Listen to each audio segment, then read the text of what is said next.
Most people think they know the Elon Musk story. The rise, the rockets, the headlines. But there's one chapter, buried in the early 2000s, that Elon has never spoken about publicly. And the people who were in that room have been quiet ever since. Until now. File open. Let's begin. The boy from Pretoria who planned the future. To understand what happened in the fall of 2000, you have to go back to a very specific kind of childhood. Not the childhood of someone who dreamed vaguely of success, but the childhood of someone who organized the future like an engineering problem that needed solving before breakfast.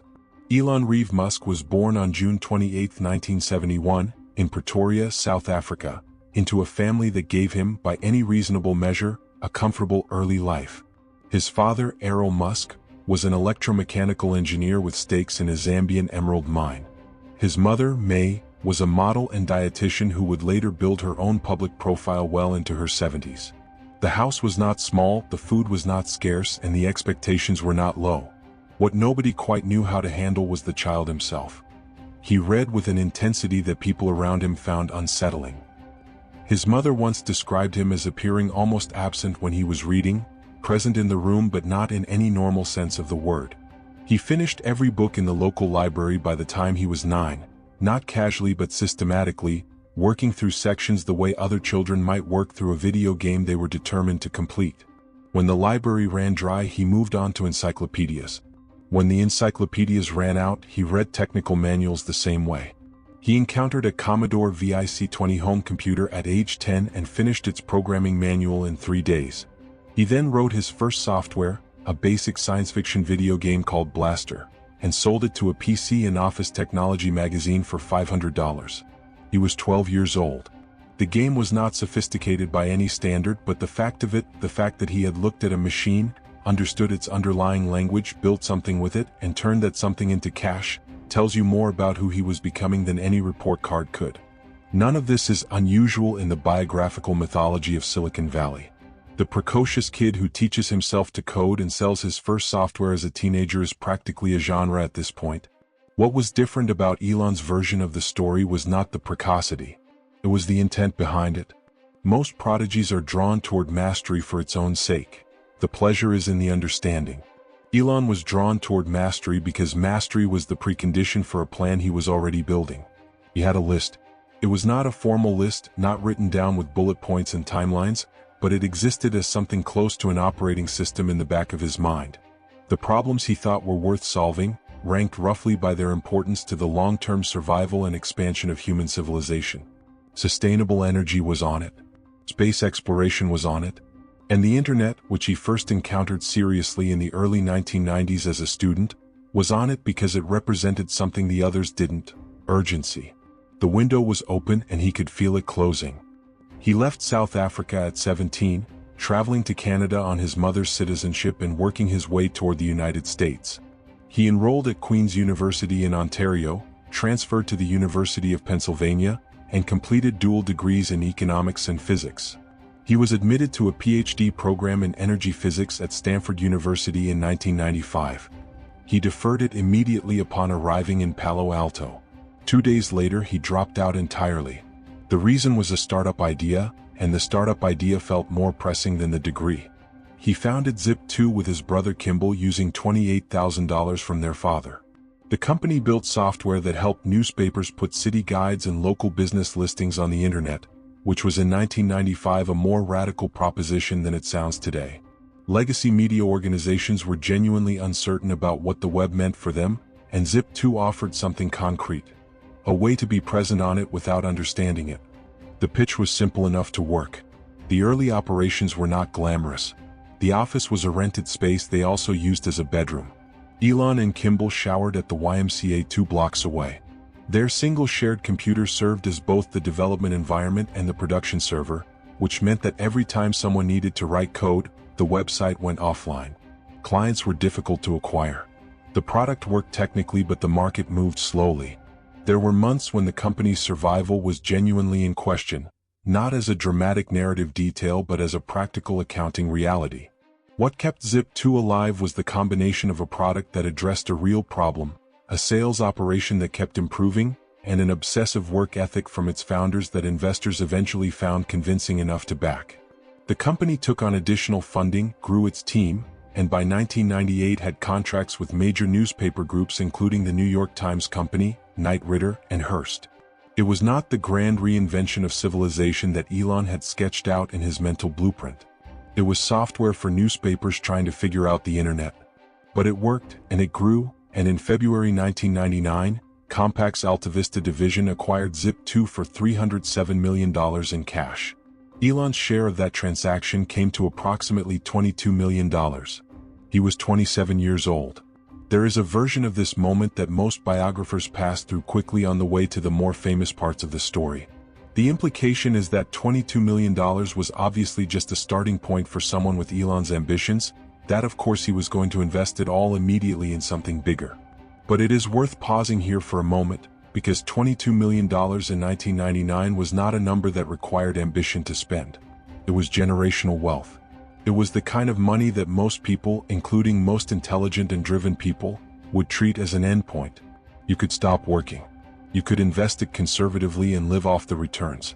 You could take a year off and think carefully about what came next. Most people would have done one of those things or some combination of them. Elon did none of them. He took $12 million, more than half of everything he had just received, and wired it into a new company he had already been designing in his head. The company was called X.com. He incorporated it within weeks of the Zip2 deal closing, before the wire transfer had fully settled, in the spring of 1999. He was not particularly interested in celebrating. He was interested in the next problem.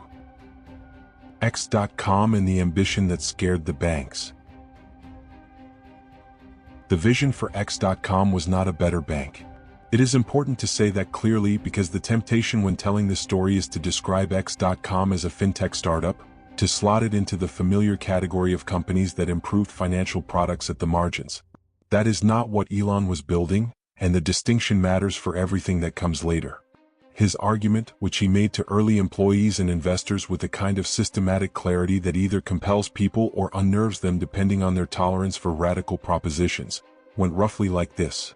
The entire structure of the modern financial system was a historical accident, not a rational design. Banks existed in their current form because of constraints that no longer applied. You needed physical branches because records had to be kept physically. You needed clearing houses and wire protocols and layers of intermediary institutions because information could not travel faster than paper. You needed armies of human beings performing manual verification and record keeping because there was no alternative. Every single one of those constraints had just been made obsolete by the internet. The infrastructure that justified the existence of the modern banking industry had dissolved, and the industry itself had not yet noticed. X.com, in Elon's original design, would be a complete online financial institution in the fullest possible sense. You could hold your savings there and earn interest that was competitive with or better than any traditional bank, because X.com would not be paying for branches or for tellers, or for the vast compliance apparatus of an institution built on 19th century paper systems. You could take out loans. You could buy insurance products. You could invest in funds. You could receive your paycheck directly. You could conduct every financial transaction a traditional bank allowed and several that traditional banks made deliberately difficult, all from a web browser with no waiting, no paperwork, and no physical presence required. This was not a minimal viable product. It was a declaration of war on an industry that had existed largely unchanged for a century. He invested the $12 million personally, knowing that this represented most of his liquid wealth, and then went out and raised more. The company attracted additional investment on the strength of the vision and the founder's track record, and by late 1999 X.com had the funding, the team, and, critically, the FDIC insurance and regulatory infrastructure necessary to operate as a real financial institution, not a simulation of one. This last element was unusually important. Most early fintech companies of that era operated adjacent to the financial system, routing payments through partner banks and keeping regulatory complexity at arm's length. Elon wanted X.com to be the bank, which meant doing the compliance work that most startups avoided, which meant slower growth in exchange for genuine legitimacy. The product launched and found users who appreciated the interest rates. The banking features worked. The interface was clean and functional. By any reasonable measure of a startup's early progress, X.com was performing. But the market was not waiting for it to mature. 7 miles away in Palo Alto, a company called Confinity had already found something much simpler and much faster to grow, and it was eating the same market. The dot-com boom that surrounded all of this was, by the spring of 1999, at a level of intensity that in retrospect seems almost hallucinatory. Every company with an internet-based business model was valued at multiples that assumed a future of unlimited growth in a market that had not yet proven it could support unlimited growth. Capital was available in quantities that made rational allocation difficult. Everyone was moving fast because moving fast felt like the only mode that the moment permitted. In this environment, complexity was a liability in a specific and brutal way. The simpler product, the one that did fewer things but did them instantly and at scale, almost always beat the more ambitious product that tried to do everything. X.com was the more ambitious product. And by the time the merger negotiations began in early 2000, it was already clear that the more ambitious product was not winning on speed.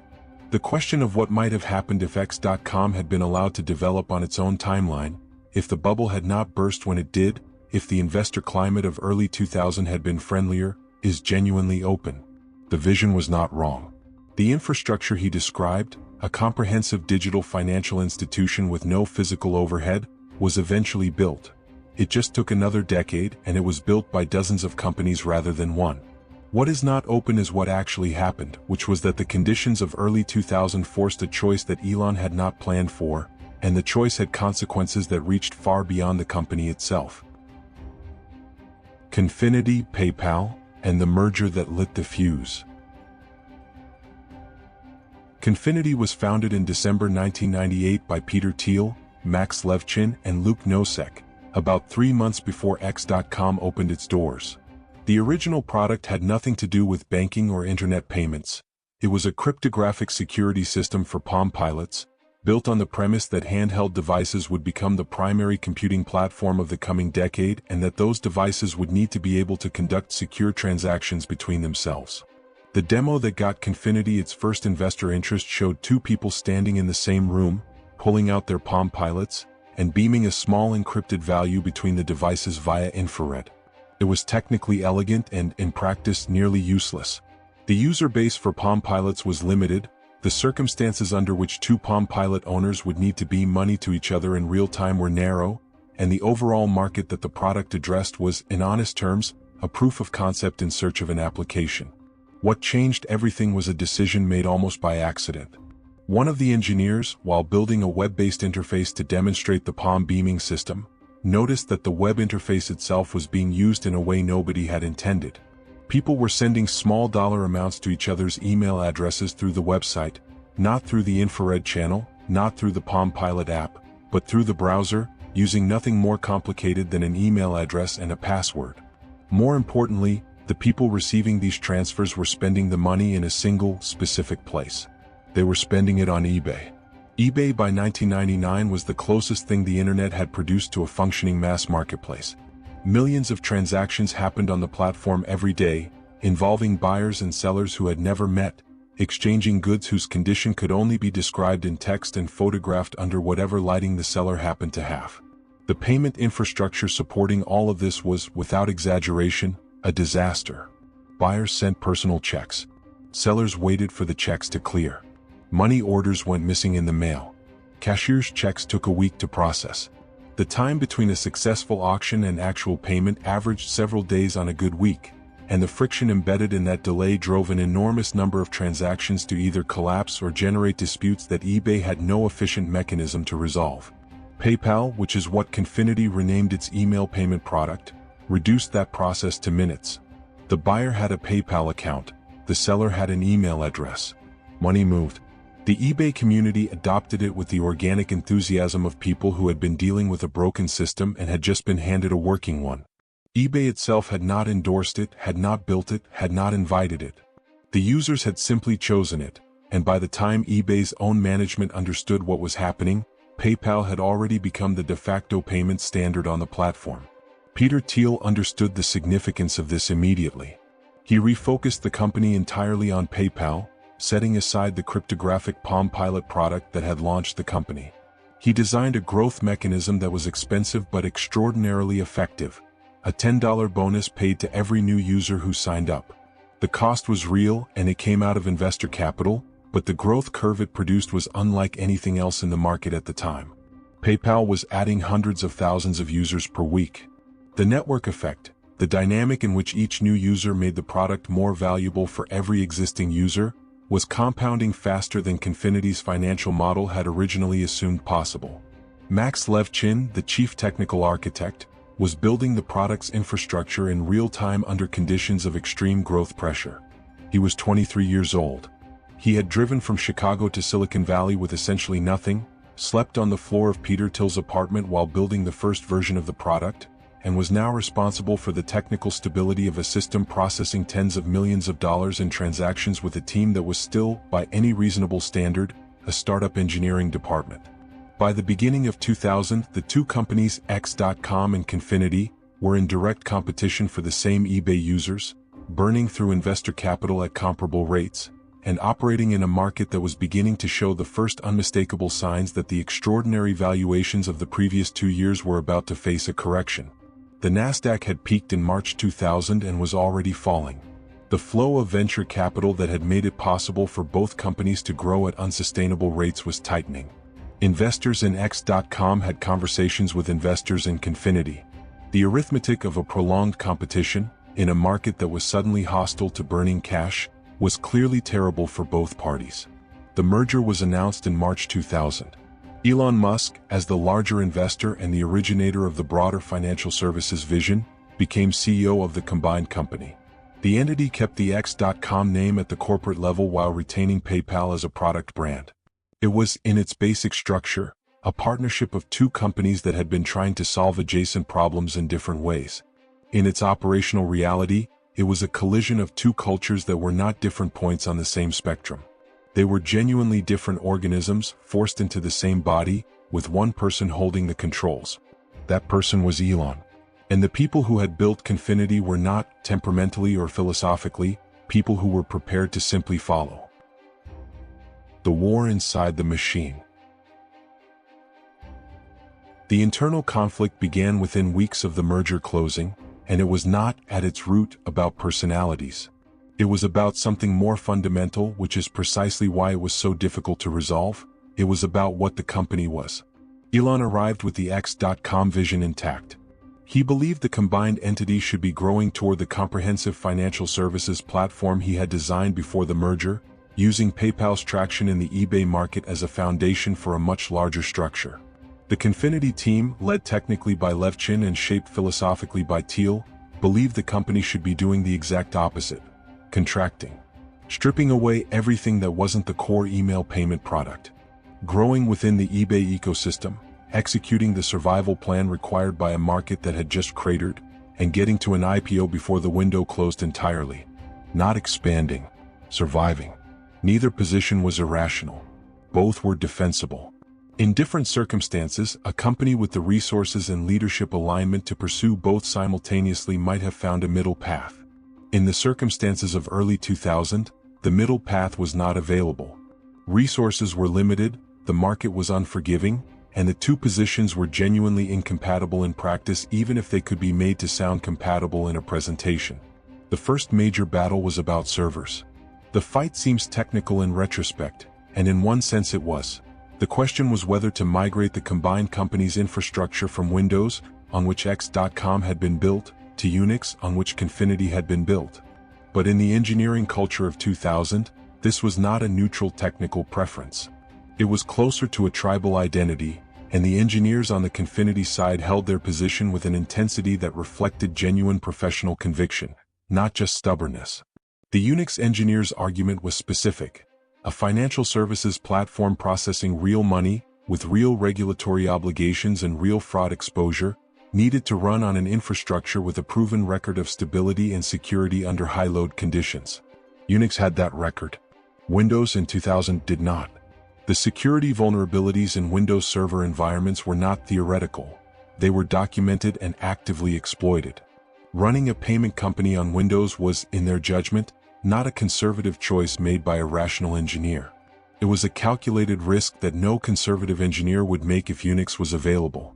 Elon's counterposition was that the engineering objections were partly tribal, that the Windows infrastructure X.com had built was functional, that migrating the entire system introduced transition risks comparable to the risks they were trying to avoid, and that the speed of execution required by the market made a major infrastructure overhaul inadvisable regardless of its eventual merits.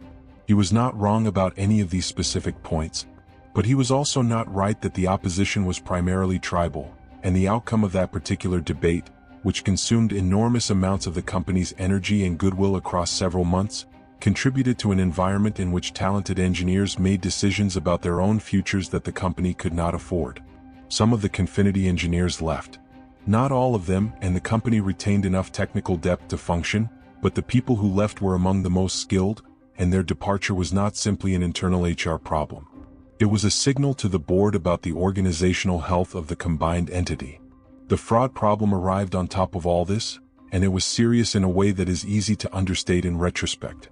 PayPal's growth model had been elegant in its simplicity: reduce friction, acquire users, build the network. The flaw in that model, which was not visible until the platform reached sufficient scale to become a target, was that reducing friction for legitimate users reduced it equally for fraudulent ones. The platform had been discovered by organized criminal operations whose sophistication indicated they were running fraud as a business, not as opportunism. The attacks took multiple forms. Stolen credit card numbers were used to fund accounts, which then made payments to co-conspirator accounts before the fraud was detected. Fake identities were constructed using real data purchased from data brokers. Elaborate chargeback schemes exploited the payment reversal mechanisms that PayPal had built to protect consumers, turning consumer protections into attack vectors. At the peak of the problem, by some accounts from people who were inside the company during this period, PayPal was losing somewhere between $5 and $10 million per month to fraud and abuse. Levchin understood that this was potentially an existential problem and assembled a team to address it with the same intensity he had brought to building the product. The work was extraordinary: building fraud detection systems in real time, modeling criminal behavior from transaction patterns, encoding countermeasures into the platform, adapting continuously as the fraudsters adapted to the countermeasures. It was an arms race conducted entirely in code, running in parallel with everything else the company was dealing with. The problem was that Levchin's technical work on fraud, which was genuinely crucial to the company's survival, required the stable engineering environment and organizational alignment that the internal conflict about servers and direction was actively preventing. Every week that the Windows Unix debate continued, every departure of a senior engineer, every energy expenditure on the cultural integration battle was a week that fraud countermeasures were not getting the full attention they required. Investors were watching all of this. The board, which included Thiel along with representatives of the venture capital firms that had funded both Confinity and X.com, received monthly reports that painted a picture of a company under genuine stress. The fraud numbers were improving, slowly, but the improvement was not fast enough relative to the cash burn. The integration was producing attrition rather than synthesis. The market had deteriorated further since the merger closed, and the original thesis, that a combined entity would be stronger than either company alone, had not yet been demonstrated. What the board began discussing in private conversations over the summer of 2000 was whether the company's current leadership was the right leadership for the specific challenge the company faced. The question was not whether Elon's vision was wrong. It was whether the implementation of that vision, in the conditions that actually existed rather than the conditions that had been imagined when the merger was designed, was producing the results the company needed to survive. Peter Thiel had a clear view. He had been forming it for months. The plane, the vote, and what nobody told him in advance. Elon and Justine Wilson had been married in January 2000. The wedding happened while the merger was being finalized, while the dot-com market was showing the first hairline cracks that would become a full break in March, and while X.com was still in the process of integrating an engineering team that did not want to be integrated. The honeymoon had been planned and then delayed. Delayed again. Delayed a third time. And then, by September 2000, with the company still in crisis but the most acute phase of the fraud emergency beginning to stabilize, the trip finally became possible. They flew to Australia, Sydney. A hotel whose address was the kind of address that signals a distinction between staying somewhere and staying somewhere. Justine Musk would write about this period years later with a candidness that is rare in the literature of Silicon Valley marriages. She described a husband who was nearly always somewhere else in his mind, who sat at tables and attended to his own thoughts while conversations happened around him, who had built something that consumed his attention with a gravity she could feel as a physical presence in the room. The honeymoon, she wrote, was also a working trip. He had arranged remote access to operations. He had his phone and his laptop. He was not planning to be unreachable. The board met while he was in the air. The meeting was not announced to him in advance, not framed as a discussion he would return to, not presented as a decision that required his input. It was conducted in his absence by people who had decided before he boarded the plane what the outcome was going to be. The vote to remove him as CEO was not unanimous.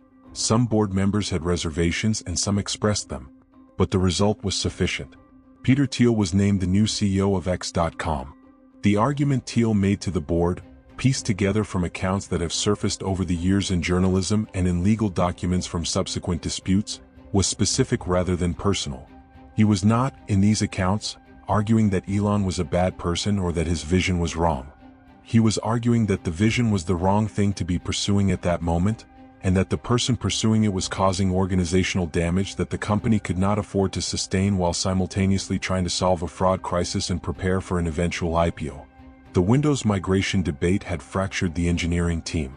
The departures of senior engineers had weakened a technical department that needed to be at full strength. The cultural integration had produced conflict rather than synthesis. Someone needed to narrow the focus to the thing that was working, and Thiel believed he was that person. He proposed himself. The board agreed. What Elon received, somewhere in the transit between the Northern Hemisphere and Australia, was a notification rather than a consultation. The company he had funded with more than half of everything he owned, that he had built from his original X.com vision, that he had gone to work on the morning of his wedding, had voted while he was flying over the Pacific to give operational control to someone else. He was offered the title of chairman. The position would carry nominal authority and zero operational power. He was asked to hold the frame while someone else ran the building. The accounts of what happened when he landed, when he took the calls and received the information and had whatever private conversations happened in that Sydney hotel room, exist in the form of second-hand descriptions from people who knew him at the time. The public record is careful and brief. He flew back, not immediately but within a few days, and the transition was managed with the language that organizations use when they are doing something brutal but do not wish to call it by its actual name. What is known about the private dimension of that transition comes from Justine's later writing and from the observations of people who were close to Elon in the months that followed. The professional calculation was one thing. That calculation could be made clearly. The company had been taken from him in a manner that left no room for appeal or defense. He had not been asked his view. He had not been given the opportunity to make a counter-argument in the room where the decision was being made. He had been informed, after the fact, of a conclusion reached by people he had trusted with co-ownership of something he had built. That was the specific mechanism that cut deeper than the outcome itself warranted. Not the loss of the role, which was painful enough. The loss of the role through a process that treated his absence as an opportunity rather than a reason to wait. He stayed on briefly in the chairman capacity, attending some board meetings and attempting to maintain involvement in product direction, but the practical reality was clear to everyone. By early 2001, he had stepped back from any operational role in the company entirely. The parting was managed professionally, with the correct legal documentation and the appropriate language about mutual respect. In practice, it was the end. PayPal continued without him. The fraud problem was brought under control, eventually, through a combination of Levchin's technical systems and operational changes that the new leadership implemented with the focus that Thiel had promised the board. The company went public in February 2002. The IPO raised $61 million. The stock performed well enough in a market still recovering from the dot-com crash that eBay took notice. In October 2002, eBay acquired PayPal for $1.5 billion in stock. Elon's diluted stake translated to approximately $180 million. It was the largest amount of money he had ever held, and it came from something he had been excluded from. He had planted the seed, written the early checks, survived the near-death moments of the company's infancy, and watched from outside while someone else completed the sale. He was wealthy beyond any reasonable definition of the word. He was also, by almost every account from people who knew him, ready to do something that the people around him found genuinely alarming. He was going to take most of that $180 million and invest it in 2 companies with an estimated probability of success so low that multiple people who considered themselves his friends tried to talk him out of it. What he did with what he learned. SpaceX was incorporated in June 2002, 8 months after the eBay acquisition closed. The company's stated purpose was the reduction of space transportation costs by a factor of 10, as a precondition for the eventual colonization of Mars. Most of the people Elon told about this in 2002 thought he was experiencing some form of breakdown, and some of them said so directly. His financial advisor told him the money would be gone within years. Friends with aerospace backgrounds ran the numbers on the cost of launching a rocket and then called him to suggest he spend his money differently. Jim Cantrell, one of the first aerospace engineers Elon consulted, later described their early meetings as the conversations of a man who either knew something everyone else didn't or had lost his connection to practical reality. It was genuinely unclear at the time which of those was true. Tesla Motors had its founding meeting in 2003 and Elon joined as chairman and lead investor in 2004, eventually taking the CEO role in 2008. The electric vehicle industry in 2003 was not a market that venture capital pursued with enthusiasm. It was a space occupied by concept cars and academic papers and a persistent belief in mainstream automotive circles that consumer demand for electric vehicles was a theoretical curiosity rather than a commercial opportunity. The technical challenges were real and the capital requirements were enormous, and the incumbent industry was not in the habit of being disrupted by Silicon Valley startups. Elon funded both companies simultaneously, at a pace that reduced his $180 million at a rate that people tracking his finances found alarming. He was not diversifying or hedging his exposure. He was concentrating it, in the way that someone concentrates a bet when they believe they know something about the outcome that the market has not yet priced in. By 2008, both companies were simultaneously near bankruptcy. This is not a rhetorical formulation. The situation was genuinely close to collapse on both sides. SpaceX had attempted 3 Falcon 1 rocket launches, and all 3 had failed. The 4th was the last the company could fund, and if it failed, SpaceX would be finished. Tesla was in the middle of a financing crisis in which the company needed to close a new round to survive, and the global financial markets chose that exact moment to produce the worst investment environment in a generation. The term simultaneously near bankruptcy applied to Elon's personal finances as well as the company's. He later said he was borrowing money to pay his rent during this period.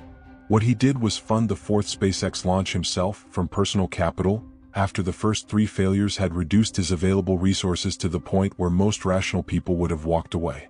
The 4th launch worked. SpaceX secured a NASA contract shortly afterward that stabilized its finances.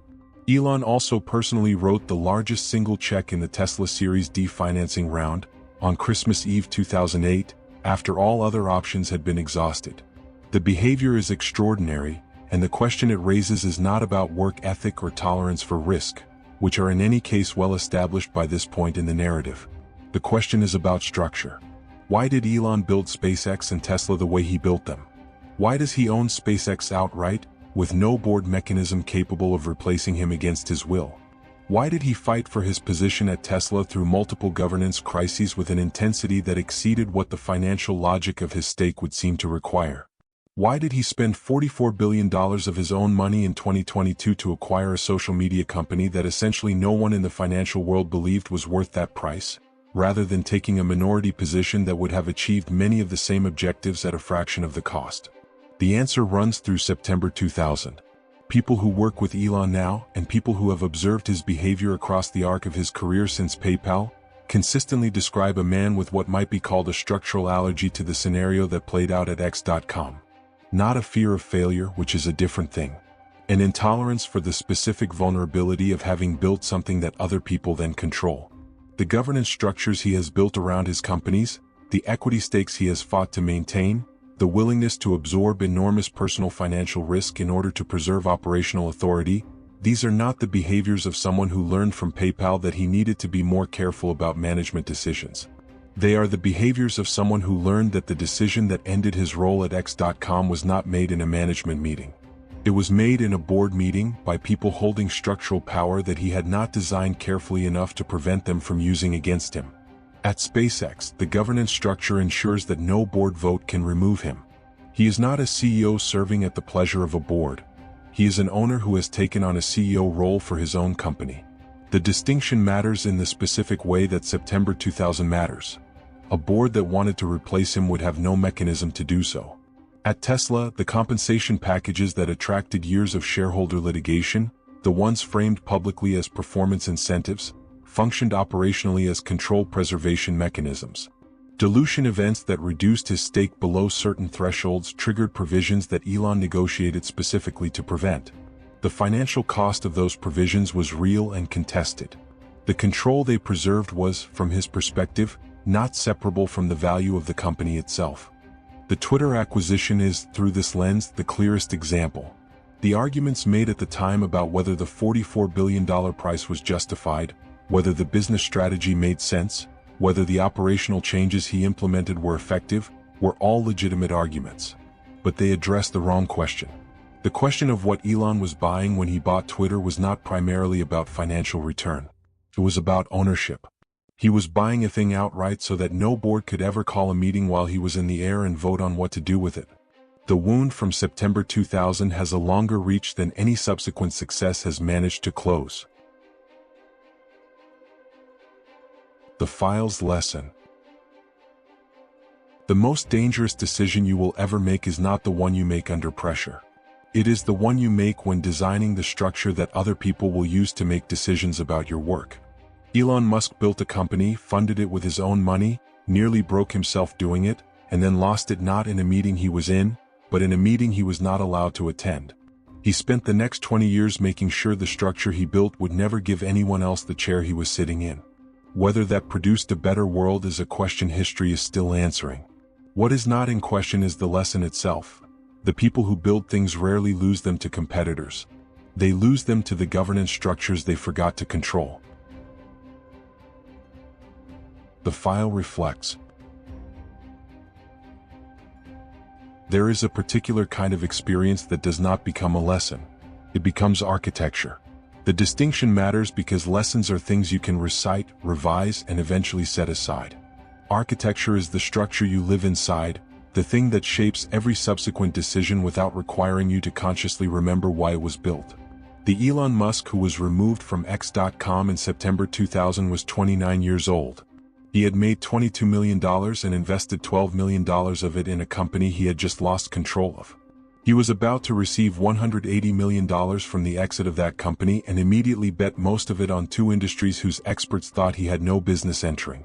Nothing about what followed, not the rockets, not the cars, not the satellites, not the social media acquisition, not the regulatory battles, not the public feuds with the institutions and individuals who question his direction, fits the model of someone who learned from PayPal to be more collaborative, more humble, more willing to share governance with people who disagreed with him. He learned the opposite. He learned it at the level of architecture. The specific chapter that has never been fully opened, the chapter this file was built to examine, is not the board meeting itself. Board votes happen all the time and founders lose them all the time, and most founders who lose them go on to do other things without restructuring their entire subsequent career around preventing it from happening again. The chapter that matters is what Elon took from that specific mechanism. The decision made in his absence by people whose authority over his work he had not adequately contained, executed while he was in the air over the Pacific on his honeymoon. It is possible to read that sequence of events as a story about betrayal, and some people who tell it do read it that way. It is also possible to read it as a story about the legitimate exercise of board authority in a situation where the company genuinely needed a change in direction, and some people who tell it read it that way. Both readings contain evidence. Neither reading is wrong. What is harder to dispute is the behavioral evidence of what Elon concluded from it.